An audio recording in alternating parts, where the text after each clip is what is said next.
Good morning, Carol. So lovely to have you here this morning on the Safer, Cleaner Planet series, episode 3. It's really a joy to have you here. I'd just like to quickly introduce you. Okay. You are the Vice President of the UK Nuclear New Build Projects at the Advanced Modular Reactor firm X Energy. I will run through your CV, but I just wanted to ask you, where are you today? I'm at home today in Leeds, working from home today. We have a team in Warrington, but I'm working from Leeds today. But pleasure to be here. So thank you so much for inviting me to participate in your podcast. Wonderful. So I'm just going to run through so people know why I've invited you on here today.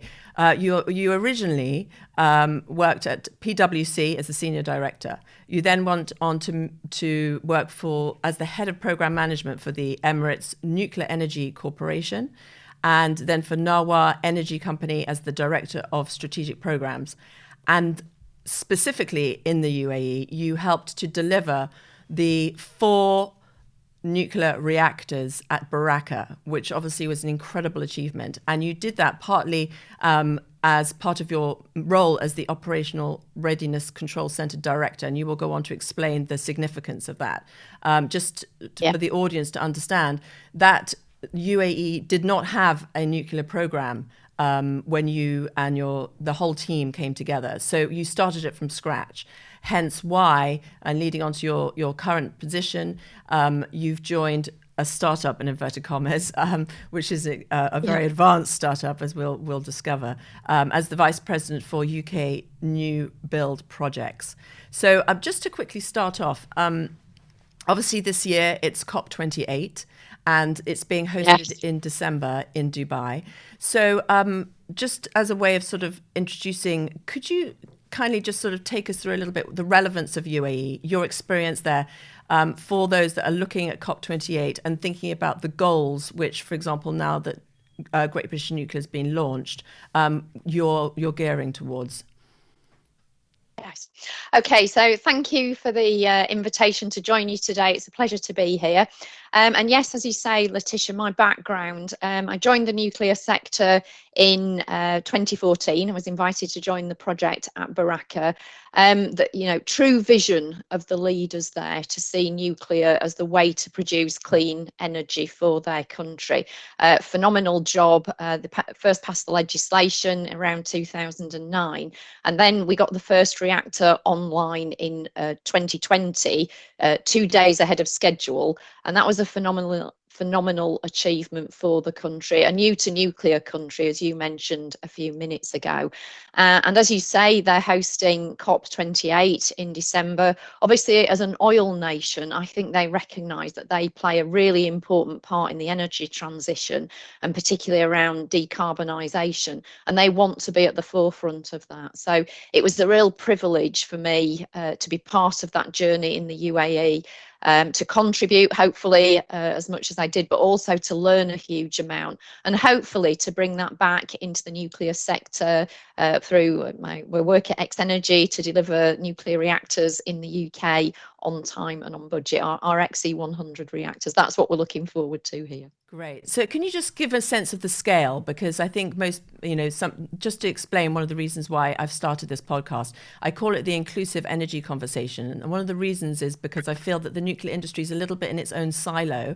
And a lot of the audience that will be watching this are from the kind of sustainable finance, climate action, community, clean energy, and they're looking at solutions to not only address energy security, fuel poverty, and climate mitigation, but can you give an idea, because the scale for baseload power for the UAE, and then what is the goal for the UK, sort of, that's been set by the government? Yes.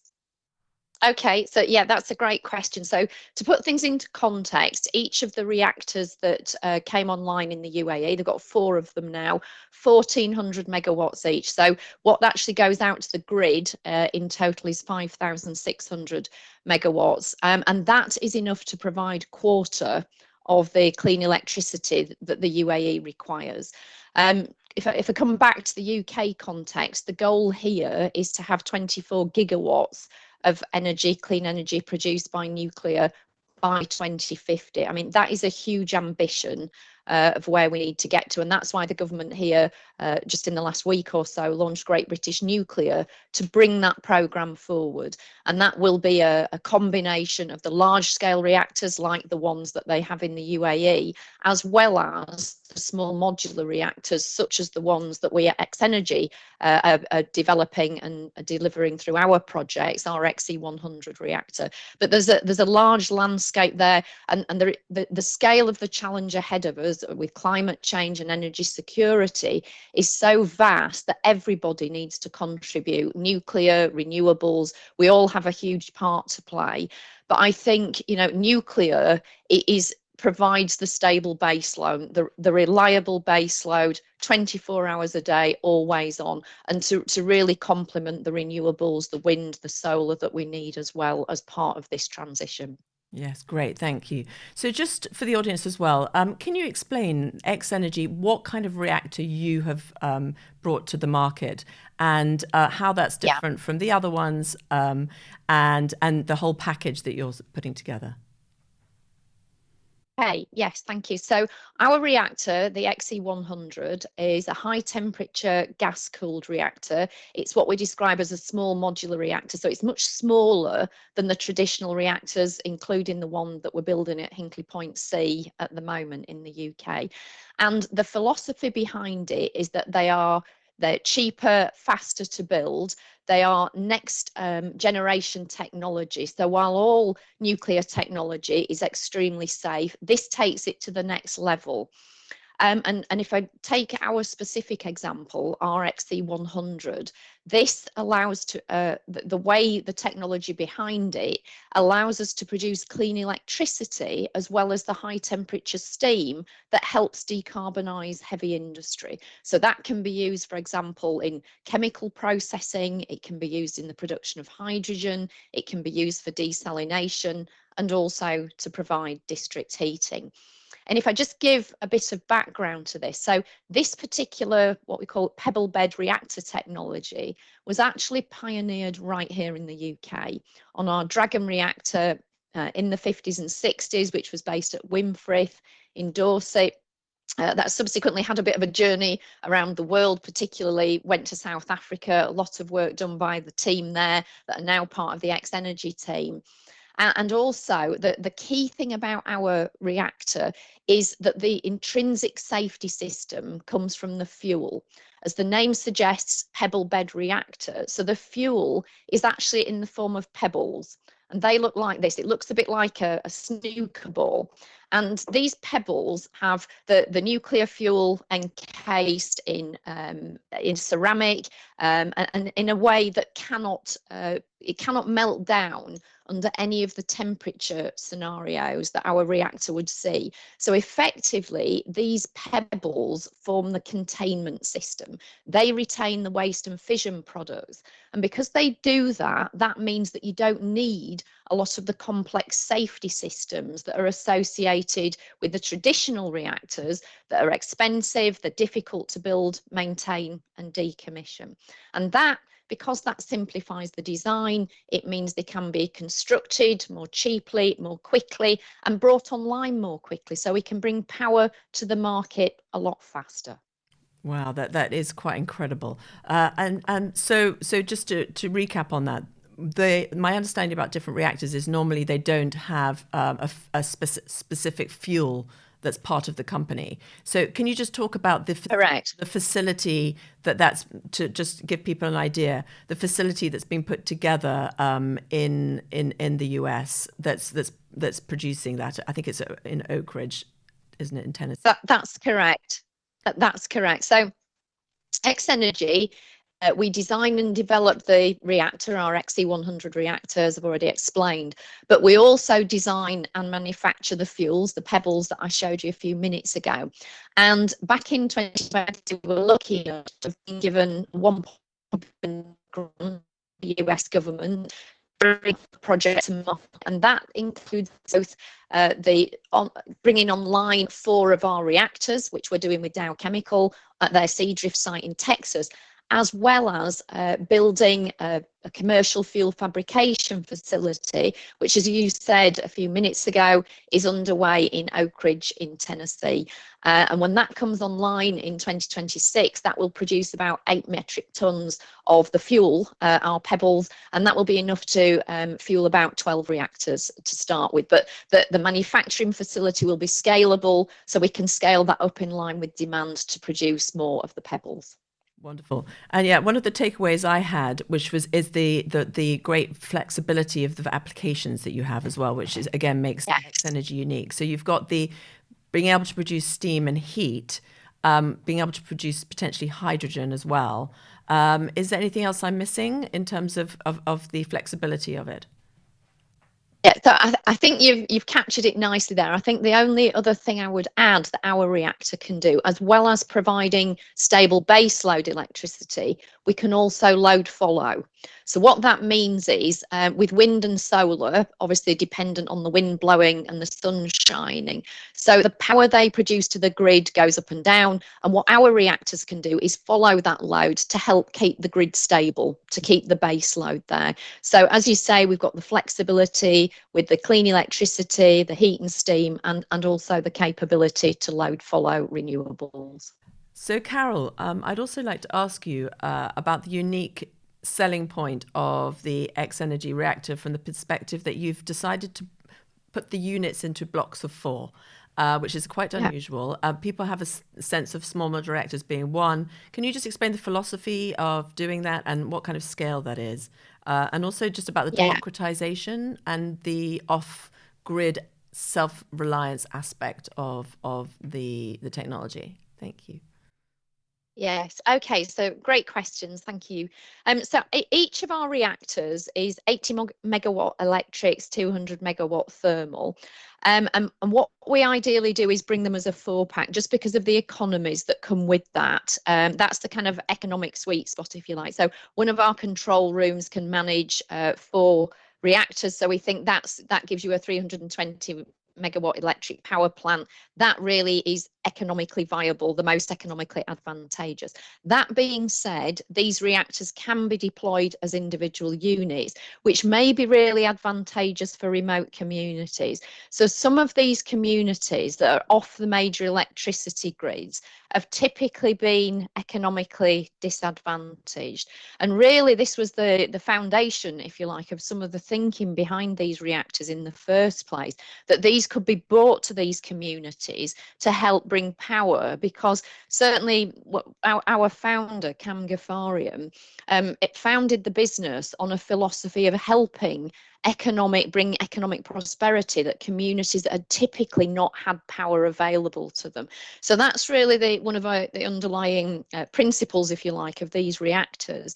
And because, as I mentioned earlier, that we require fewer safety systems because of the intrinsic safety in our fuel, it makes their footprint smaller. They can be brought closer to communities where they can provide the power that people need to provide schools, to help them build businesses.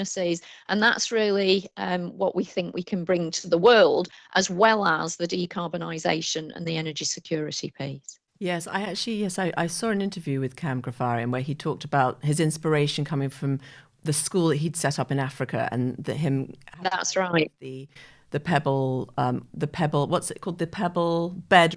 Pebble bed reactor. Which I think is from South Africa as well, doesn't it? In terms of that's correct. Yeah, so Cam Ghaffarian, as you may know, has a background in space, still very involved in that sector. And what he'd asked was 2 of the scientists, I'll call them, from the space sector, to go and look at how these remote communities could be powered. What sort of technology would they need that would also be, commercially viable. And that's when they came across the team in South Africa. So that pebble bed reactor had been under development, as I said earlier. It was originally pioneered in the UK, and the UK government actually had a stake in that project in South Africa in its days as BNFL, British Nuclear Nuclear Fuels Limited.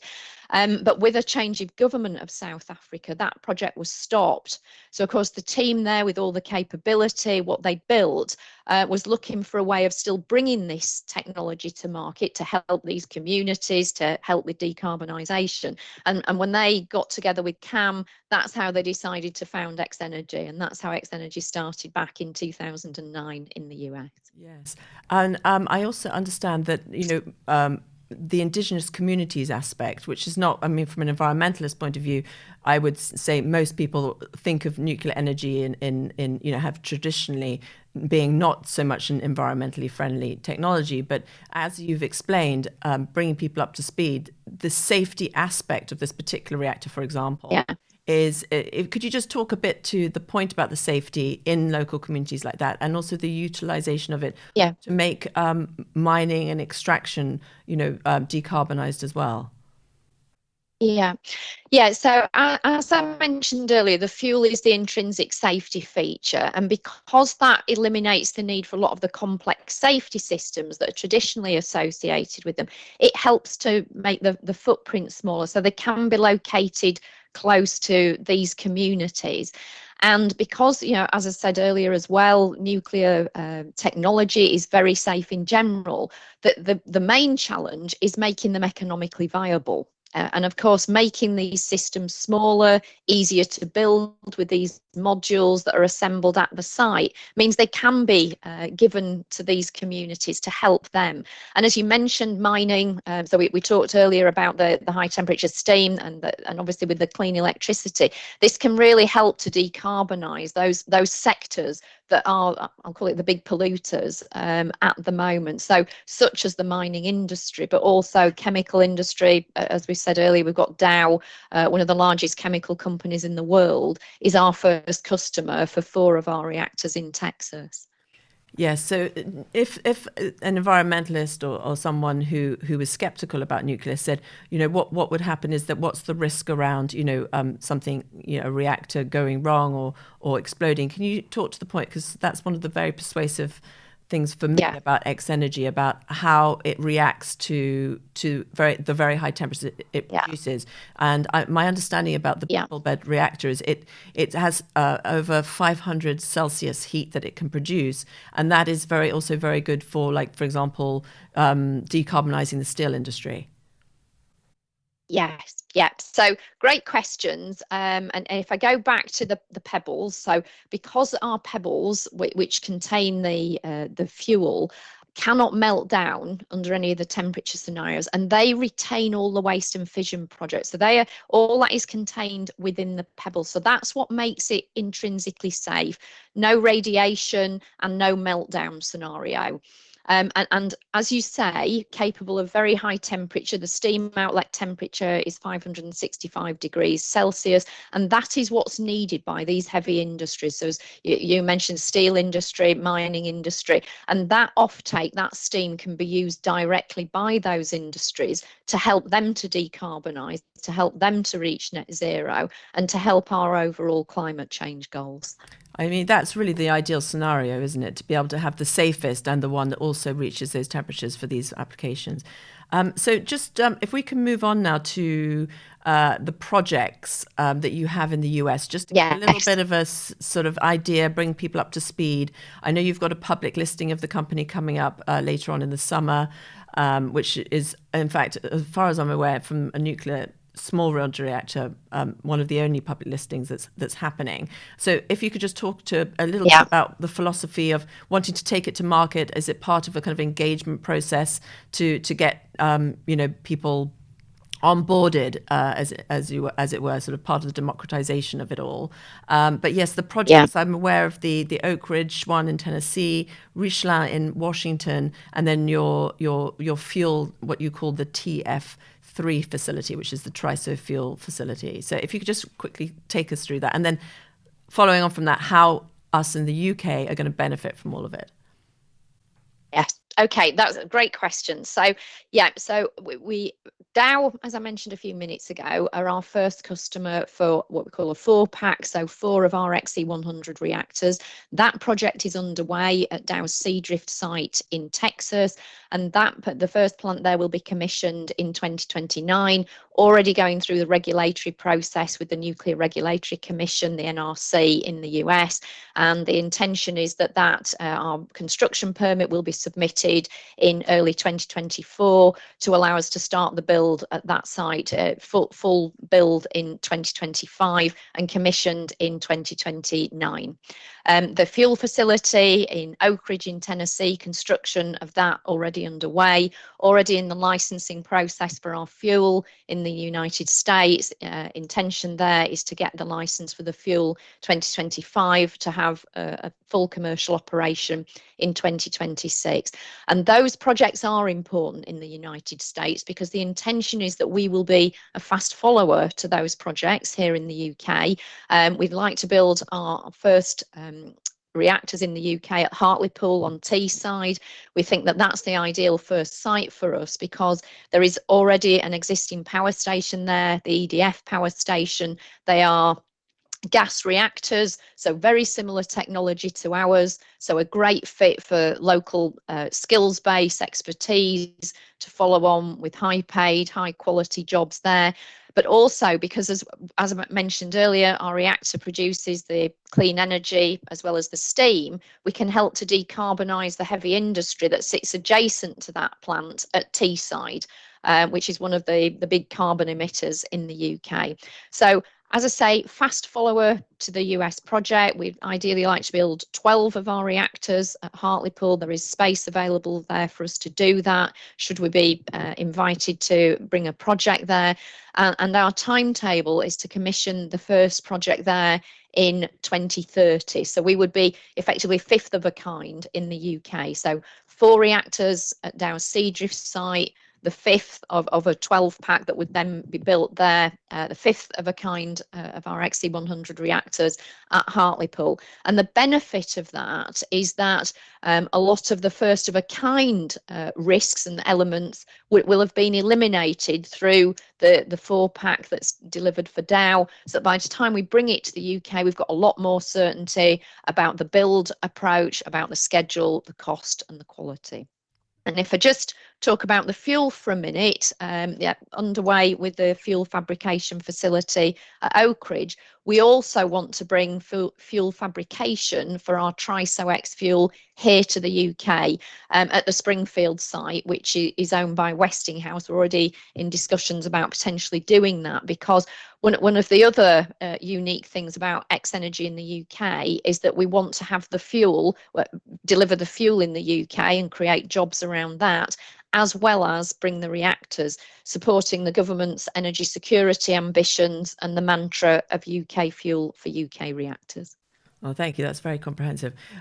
Just on the point of costs, the environmental lobby in the past and the people who support conventional renewables, solar and wind, have often pointed to nuclear as being, not the best choice because of cost overruns, delays, but particularly on the costs. We're talking running in the billions for the large plants like Hinkley Point or Vogtle in Georgia. So on that point, just people looking at this particular company, my understanding is that at the moment, the first pack of 4, and I don't know if it's 1 unit or it's the 4, is in the region of 4.5 billion up to about 5.75 billion cost. Now, obviously, that's the first of a kind. Once it comes to the UK, as you explained, you'd be looking at it being de-risked considerably because you'd be doing the same design and creating economies of scale. So could you just talk to the costs and how how you're getting on with that, and also the 1.2 billion that the Department of Energy in the US gave obviously shows a lot of confidence. So that'd be helpful. Thank you. Yeah, Okay, so as you say, we've had investment of 1.2 billion by the Department for Energy in the US, and that does bring confidence on a number of levels. So that tells that the US government is validating our proposition, our technology, and are willing to support bringing that to the market. It also gives the investor market confidence to put capital into these projects, and we've already raised over 500 million worth of capital in the United States, along with the investment that we've had from the US Department of Energy.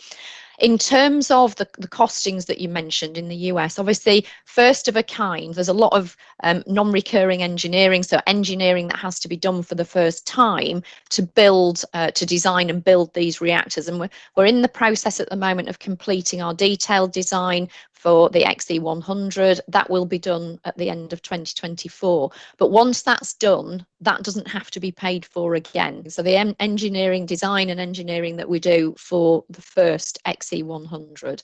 And by the end of 2024, we'll have completed detailed design, and those costs will be behind us. So by the time we bring our reactors to the UK, that we estimate that the first 4-pack in the UK will cost around £2 billion. Now, that might sound like a lot of money, but with the output that brings to the market, that is comparable with renewables and other forms of clean energy. And that, as I mentioned earlier, will bring us reliable baseload. So it's very competitive with other energy forms and with other nuclear technologies in the market. But we believe that what we bring is we're bringing the first to market. So the first SMR that will be deployed anywhere, even in the United States, will be an XE100 reactor. Yes, that's very helpful.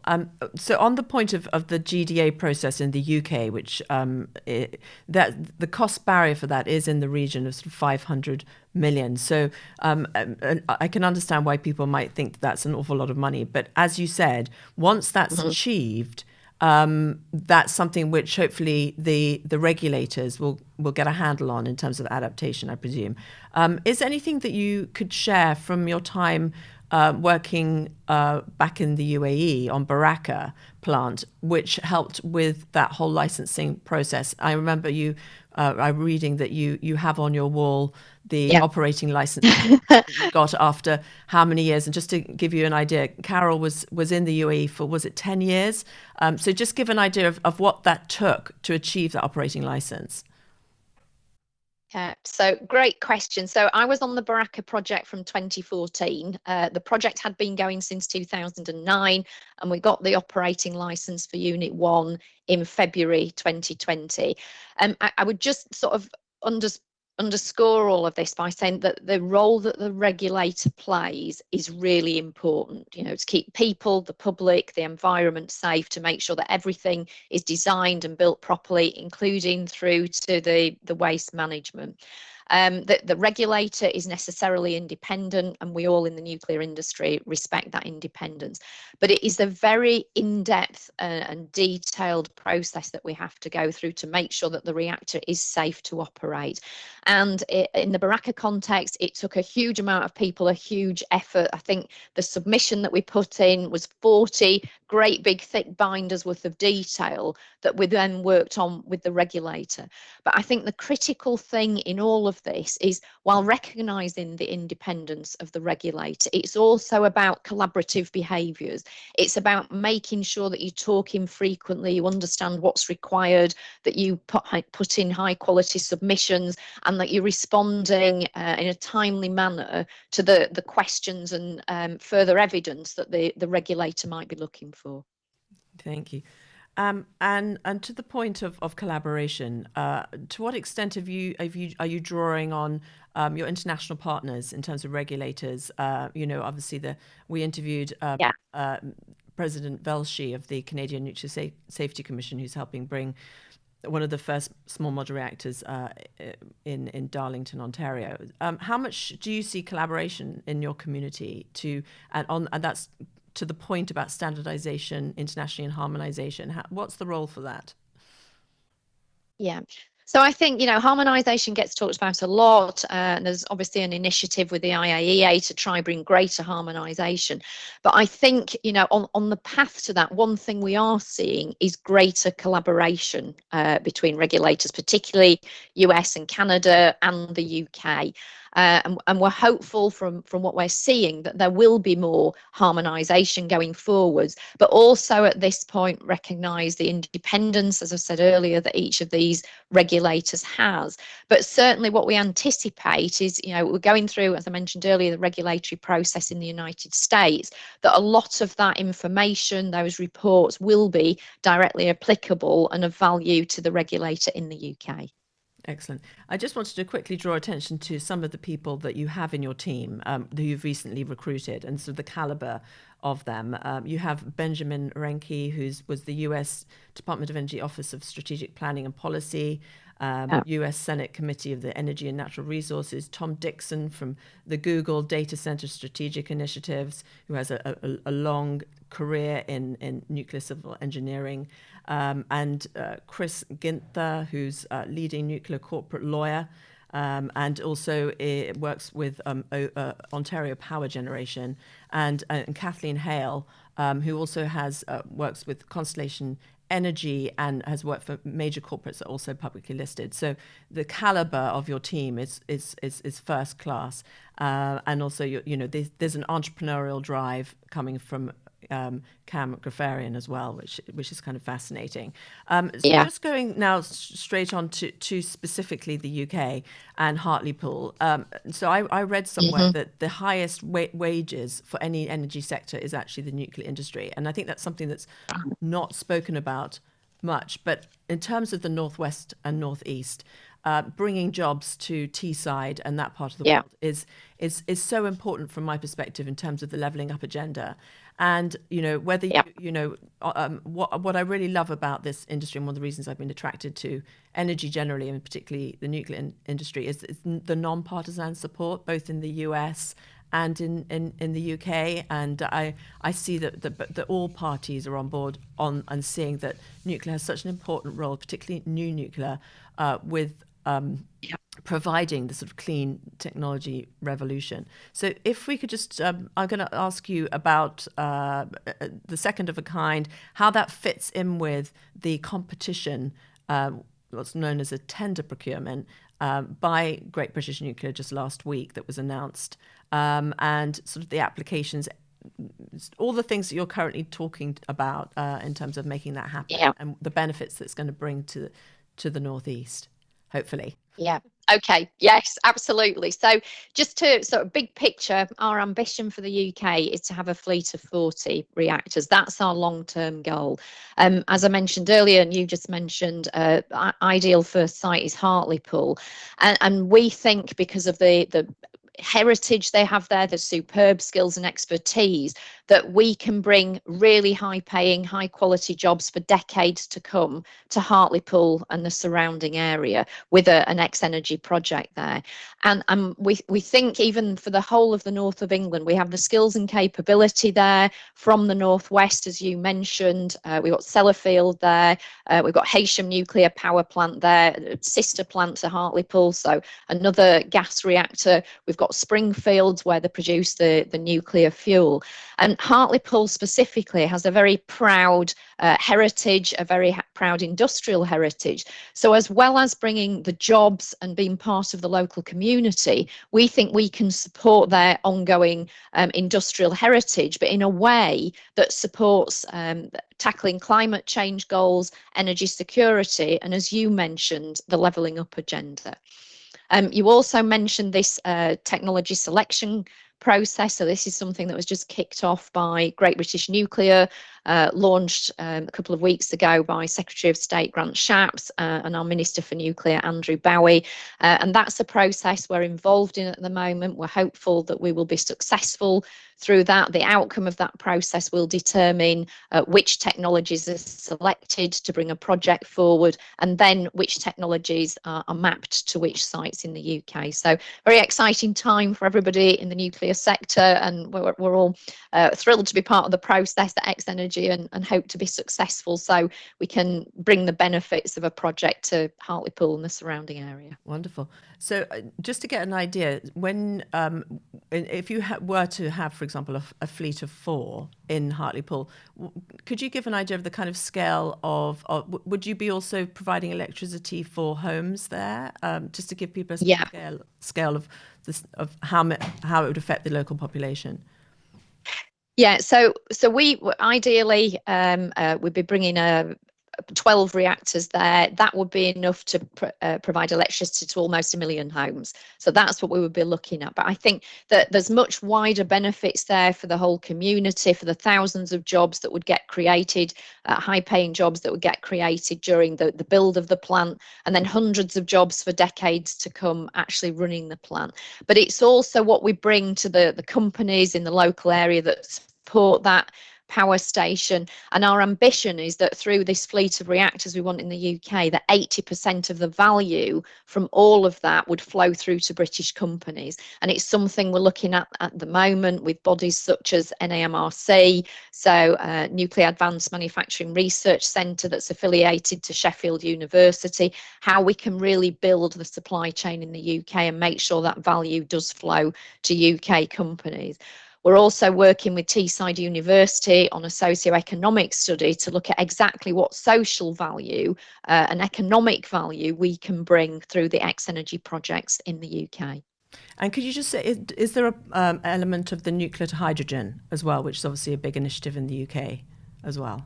Yes. So that's something we are exploring at the moment. We are talking as well to industrial end users in the Teesside area, and we're actually doing a study with a company called Equilibrion at the moment, just looking at what that would actually look like in terms of the hydrogen economy and what we can do there. Also working with our deployment partner Cavendish to look at the wider landscape and what are the benefits we can bring across the UK. And just in terms of your own personal opinion, nuclear to hydrogen, having that base load supply to produce hydrogen in the electrolyzer, it would, in your opinion, I don't want you to say incomparable with renewables, but it does add the benefit of being particularly reliable and stable and potentially lower cost. Is that a fair thing to say? Yeah. Yeah, I think that is a fair thing to say. I mean, it's the reliability, it's always on, it's the fact that it's there 24 hours a day. And I think that the cost also plays a key factor in hydrogen production as well. And just talking, because we're both ladies here, in UAE, you managed to achieve as a team 20%, I think, recruitment of women. And this initiative of STEM, which is called, so it's to recruit people from science, technology, engineering and maths. So with Hartlepool and the UK projects, I presume that's a priority of yours as well. And then just to finish off, one of the things that you said is a lesson to be learned from previous failures in the UK and elsewhere is usually to do with over-promising a facility. So I just wondered if you could talk to how you hope to bring the lessons from the UAE, where you were actually able to deliver on your promises, to the UK. Okay. All right, thank you very much. So just to start with the diversity question and the STEM question, women in nuclear, great body, very active in the UK, trying to encourage a lot of female leaders into the nuclear industry. It's a very attractive sector. I've had some of the best years of my career in nuclear over the last 8 years.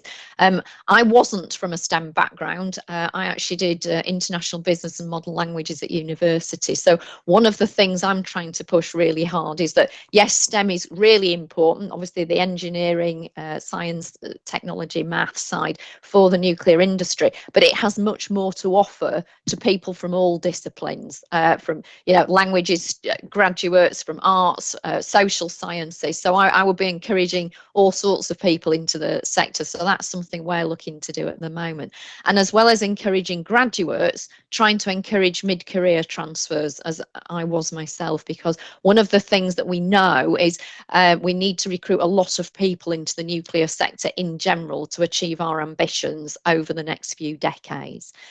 And if I just move on to your question about lessons learned on making projects a success, I think the critical things are, as I've mentioned before, and I think you touched on a few minutes ago, optimism bias in planning and forecasting projects in the nuclear sector. We need to get much more realistic, particularly in the first of a kind scenarios.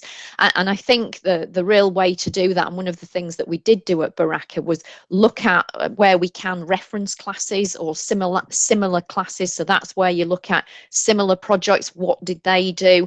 No project is ever completely unique. There are always aspects that you can look elsewhere to learn lessons from. And I think the other part of that is recognising, particularly in a first of a kind scenario, you have a lot of uncertainty in your schedule, and you need to make sure you know where there are areas of uncertainty, areas of discovery, and to make sure that you have built in enough contingency to deal with those. So that's one of the things I think is important. Another part of it is about teamwork and collaboration, because for sure then endeavours as complex, as messy as these, they take multiple years. You need to build good relationships, you need collaborative behaviours, and I think also having the commercial and contractual models that support that is really important, so that when you face the challenges on a project, you don't get people back into adversarial positions. Yes, and just to finish on that note, you did a thesis at Oxford on integrated project delivery. So I'm just going to wrap up now and say, we have a huge amount of confidence in everything that you're trying to achieve, and it's an absolute pleasure to have you on Safer, Cleaner Planet series. And I hope that we can have you back at some point to talk about how it's going once the competition becomes a bit clearer and you're further down the line in the US.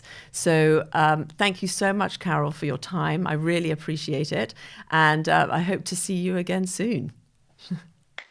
Thank you, Laetitia. It's been an absolute pleasure. Really enjoyed the conversation. I look forward to coming back again and telling you how successful we've been at delivering the XE100 in the UK. So thank you so much. Pleasure being here. Thank you so much. All right. Take care. Bye-bye.